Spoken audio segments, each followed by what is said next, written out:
बहुत लोग कहते हैं कि कृष्ण मेरी सुनते नहीं। मैं बहुत पूजा पाठ करता हूँ, बहुत विश्वास रखता हूँ, लेकिन कृष्ण मेरी सुनते नहीं। मेरे आराध्य है लेकिन मेरी सुनते नहीं।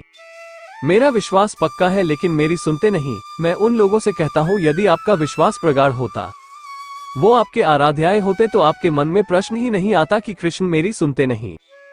हमेशा स्वार्थ से उसे याद करोगे क्या? कभी जाकर पूछा है कृष्ण से, प्रभु आप कैसे हैं? कभी पूछा है आपने? कभी मंदिर में जाकर ये बात की है आपने उससे? जब भी उसके सामने जाते हैं बस अपनी बातें कहना शुरू कर देते हैं। कभी उससे सुनना चाहा है आपने? आपका विश्वास कमजोर है, इसलिए प्रश्न उठते हैं। आज जो प्रसंग सुना रहा हूँ, आंखें बंद करके सुनेगा और समझिएगा इसे कि कृष्ण क्यों नहीं सुनते हैं। हरे कृष्ण दोस्तों, मैं हूँ हर्षूल। भगवान के एक भक्त हुए धन्ना जाट। बताते हैं कि धन्ना जाट छोटे से थे। उनके परिवार में संतों का आना जाना लगा रहता था। परिवार धार्मिक प्रवृत्ति का था।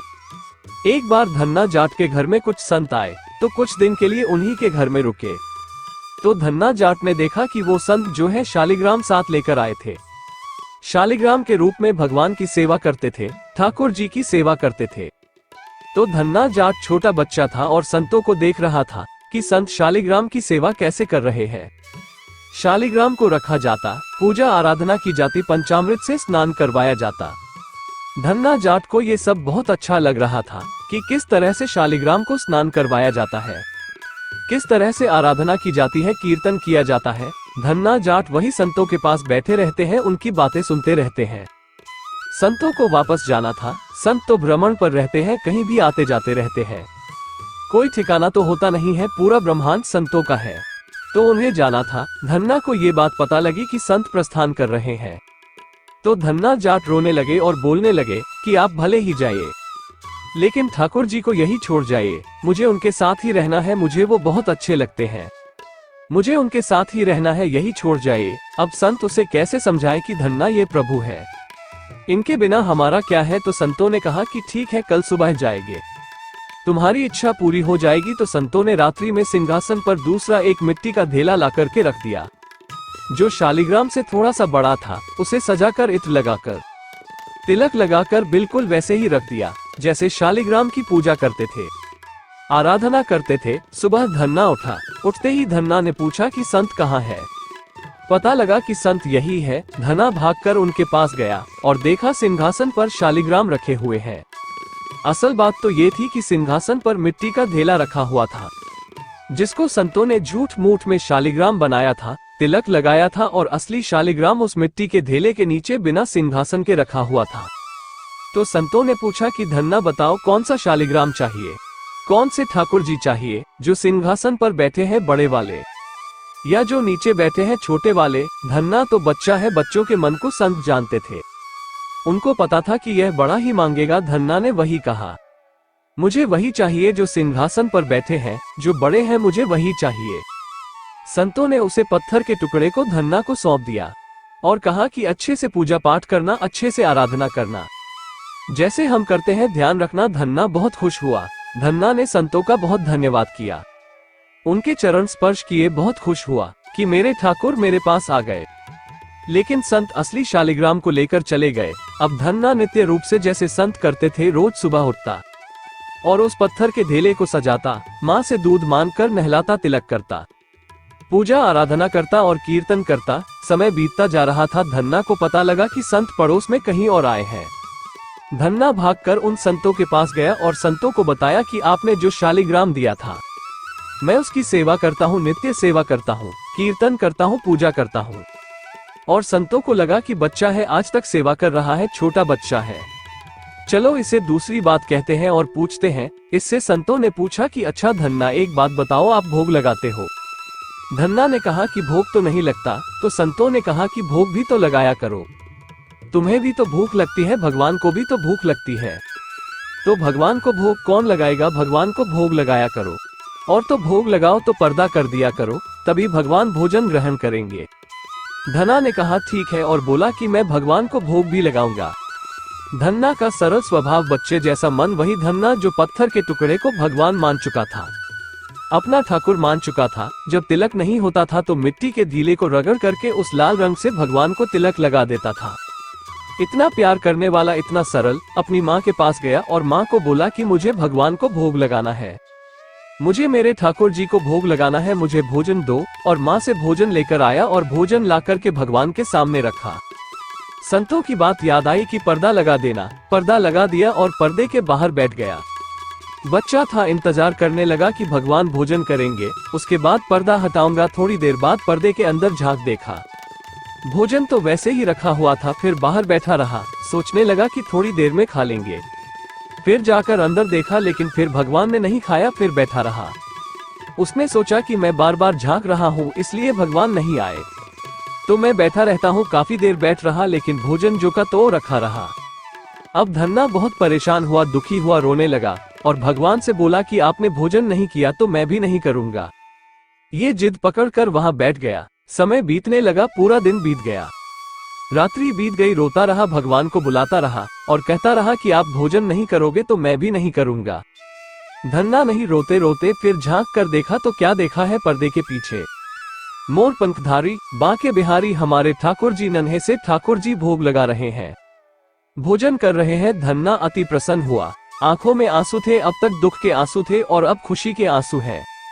धन्ना आंखों में आंसू लिए ठाकुर जी को देख रहा था। ठाकुर जी भोग लगा रहे हैं। धन्ना बड़ा खुश हुआ, ठाकुर जी से बोला, आ गया, कितनी देरी से आया है, मैं कब से इंतजार कर रहा था, कब से रो रहा था, इतनी देरी से कोई आता है क्या, गरम गरम लाया था माँ से बनवा करके।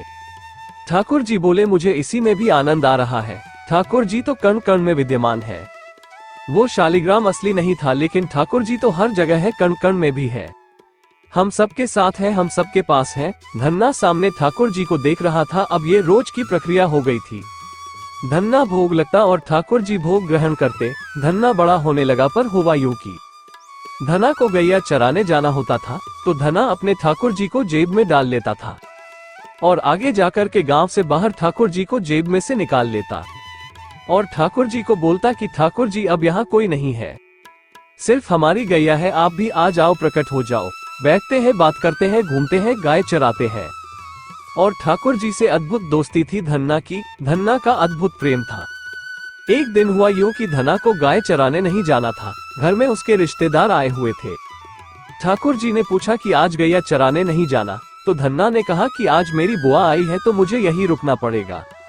तो ठाकुर जी बोले, कोई बात नहीं, तू एक काम कर, गायों को और मुझे तू गांव से बाहर छोड़ा, गैया मैं चरा लूंगा। धना गांव से बाहर गया, गायों को लेकर के ठाकुर जी को जेब में डाल करके गांव से बाहर पहुंचा और जेब से ठाकुर जी को निकाला और ठाकुर जी को बोला कि ठाकुर जी प्रकट हो जाओ, यहाँ कोई नहीं है, सिर्फ हमारी गैया है। ठाकुर जी प्रकट हुए और ठाकुर जी गैया चराने गए। अब अक्सर ऐसा होता था, धन्ना व्यस्त होता, ठाकुर जी को गांव से बाहर ले जाता। धना की गैया ठाकुर जी चरा रहे थे। इतना अद्भुत प्रेम था, इतना सरल प्रेम था, सहज प्रेम था। ठाकुर जी से रोज मिलता था धन्ना। 10-11 साल फिर बीत गए। वही संत फिर गांव में आए। धन्ना को पता लगा। धन्ना फिर से भागकर संतों के पास गया। धन्ना जाकर संतों से बोला कि आपकी बहुत कृपा है, मैं प्रभु की सेवा करता हूँ, प्रभु मेरे मित्र हैं, मेरे साथ रहते हैं। तो संतों ने पूछा कि कहाँ है तुम्हारे शालिग्राम, कहाँ है तुम्हारे ठाकुर जी, दर्शन करवाओ। संतों ने सोचा कि बच्चे से बड़ा हो गया है, लेकिन मन बच्चों जैसा ही है, अब भी वही बच्चों जैसी बातें करता है, चलो देखते हैं कैसी सेवा करता है। तो धन्ना ने कहा कि अभी नहीं है ठाकुर जी, वो तो गैया चराने गए हुए हैं, वो तो गांव के बाहर गए हुए हैं। तो संतों ने कहा ठाकुर जी गैया चराने गए हुए हैं, ठाकुर जी गैया चराने गए हुए हैं। संतों ने लगा कि यह तो अब भी बच्चा जैसा ही है, जैसा बचपन में था ऐसा आज भी है। संतों ने कहा अच्छा गैया चराने गए हुए हैं, हाँ हाँ गैया चराने गए हुए हैं मेरे ठाकुर जी, आपको विश्वास नहीं हो रहा तो चलो मिलवाता हूँ ठाकुर जी से। अब संतों के मन में भाव आया, ठाकुर जी तो कहीं भी आ सकते हैं, हो सकता है ये सच कह रहा हो। तो धन्ना ने कहा चलो मेरे साथ चलो, ठाकुर जी से मिलवाता हूँ। और संतों के साथ गांव से बाहर जाने लगा। सामने से गायों का झुंड आ रहा है, बहुत सारी गैया, और धना देख करके खुश हो रहा था, जोर जोर से चिल्लाने लगा, वो आ गए मेरे ठाकुर जी, वो देखो मेरे ठाकुर जी, आ गए मेरे ठाकुर जी, वो देखो मेरे कृष्ण कन्हैया। और संत कह रहे थे कहाँ है कृष्ण कन्हैया, कहाँ है ठाकुर जी। धन्ना पागल हो रहे हैं और संत बोल रहे हैं कि हमें तो नहीं दिख रहे ठाकुर जी। धन्ना बोला, वो देखिए ना, वो देखो मेरे ठाकुर जी, मोर पंखधारी, मोटी मोटी आंखें, उनके गले में वैजंती माला, हाथ में बांसुरी, पीतांबरी पहने हुए। देखो ना, घुंघराले बालों वाले मेरे ठाकुर जी कितने सुंदर लग रहे हैं ना। और गया चरा कर आ रहे हैं ना, चेहरे पर धूल लगी है, पसीने में लथपथ है, मेरे ठाकुर जी बहुत सुंदर लग रहे हैं। वो देखो ना, सामने आ रहा है। संत कहने लगे, भगवान का ऐसा वर्णन तो भागवत में है, तुझे कैसे पता? तुझे कहां से सुना? मैंने कहीं से नहीं सुना, मैं तो सामने देख रहा हूँ। वो देखो मेरे ठाकुर जी आ रहे हैं। कैसी बातें कर रहे हो आप? आपको दिखाई नहीं दे रहे मेरे ठाकुर जी?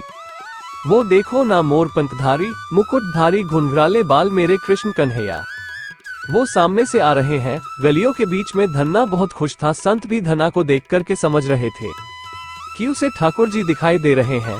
ठाकुर जी सामने ही है। संतों ने जिंदगी भर तपस्या की थी, लेकिन ठाकुर जी दिखाई नहीं दिए, क्योंकि इतनी सरलता, इतनी सहजता किसी के अंदर होती नहीं है जितनी धना के अंदर थी।